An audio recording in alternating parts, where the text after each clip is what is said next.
Yeah, they do. I think that's the plan. This is from 2020, I want to say. Right. And they said it was coming in September, but I read they updated it because they didn't need it now because they thought that COVID was going to go away, so they rolled it back. Okay. And now they already have the patent in place, and they filed the patent, and they're planning on possibly launching this sometime later next year. Ugh. So it's not going away. They weren't able to launch it when they wanted to, but they've revived the plans to launch a universal COVID passport that they had to shoot down once the UK pulled out last month of the passports. They had to push it away. And then once the idea for the passports now came back in December with the UK and New Zealand, Australia, right, Canada, everyone got on board, including some places in Canada, you're going to need the vaccine to even get a marriage license. So you can't get married without getting the vaccine. It's in Ontario. They've decided that they're going to relaunch this universal plan to make sure that your blood is your key to world access. It's so creepy. John, your face through the whole thing. They're vampires. They're Yeah. literally vampires. Thank It you. reminds me of a quote from one of your probably favorite Christian apologetics, G.K. Chesterton. And he was talking about pornography. And he said that pornography is not something to be debated in like the marketplace or whatever. It's something to be crushed into the ground with one's heel. That's how I feel watching things like that. It's like, I don't want to, shake someone's hand and everyone's applauding. And then, I give my opening statement and then whoever made that gives their opening statement and we discuss the pros and cons. I just want to like destroy that video and just like bury it. Like, I'm not going to pretend that's a valid political idea. And the right falls into this trap so often because we like to be smug and we're the ones who use logic. They use emotion. I'm going to get on stage and debate the ethics of abortion with you. Like, why would you even entertain the idea that murdering children is ethical, as though that's like a valid thing? So you don't think that taking your blood and sputum to make a pass, What's sputum? like your spit? No, Okay. I actually You know I when they don't think make that's you a spit valid in the idea. I don't like That's that. a new word for me. And it also makes me uncomfortable. Yeah, no, my gut says no, and that's it. Wait, my sputum, amygdala the rejects word this. makes you uncomfortable? Yeah, it's like it's like cumin and sperm and sputum and Sputum. It's just, it sounds too biological and a little bit gross. It's like, It's like the official word for chewing is what? Mastication? That's what Yeah. that is. Is that No, not? if So I Elijah say just doesn't like sputum- he doesn't like the branding. He's got an issue with that. Yeah. No, I've had a problem with all the branding tonight so far here.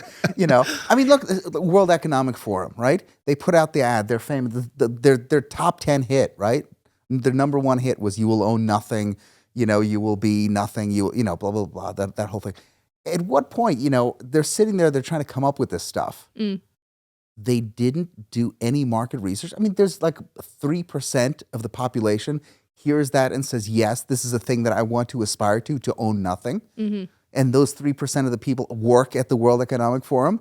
But like everybody else, it's absolutely toxic. I'd like to determine the actual influence of the World Economic Forum because it's sort of unclear. Not for me. Well, no, but see, here's the thing, right? I looked into this a while back when I read that whole, you'll own nothing and you'll be happy thing. And I thought, this is very bizarre. And then the whole Great Reset thing and all that, all their branding basically that the right wing grabbed a hold of and then put everywhere. I was like, how influential are these people actually? And I think it's bizarre because there's not a lot of, I don't feel like there's a lot of concrete information about what they do and with whom they interact and whatnot. I know that they have their meetings in Davos, where is that? Is that real? Is that a real place? Davos? I was going to say, all I know. Switzerland, I'm Yes, assuming. it's in Switzerland. Yeah. But everybody has meetings there. Yeah, I mean, Switzerland we is can the have center. a meeting there if we booked a flight Right. But and a room. This is what I'm Right. saying. Like, does that make them legitimate because they have meetings with billionaires? Look who's on their board. So not only it's kind of funny if you look at, I think it's Ghislaine Maxwell's sister is on the board of World Economic Forum as well. So if you find every sketchy person in the world, either one of their cousins or their brother or their sister is on the board. And it's also connected to the central banks as well in Switzerland.